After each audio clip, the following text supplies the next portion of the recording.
Hello everybody. Now I'm going to give you a bite of information on birds.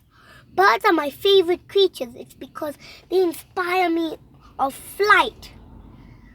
And can I tell you some interesting facts about birds?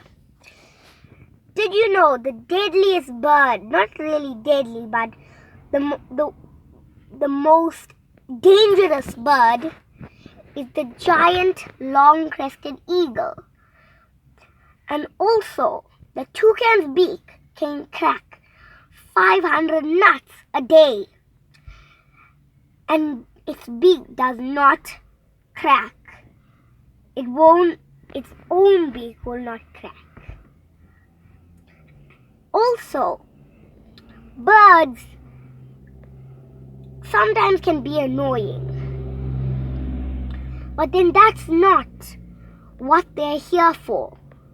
Birds are not here for annoying people. Birds are here to be free, to fly, to be one of nature's most wonderful creations.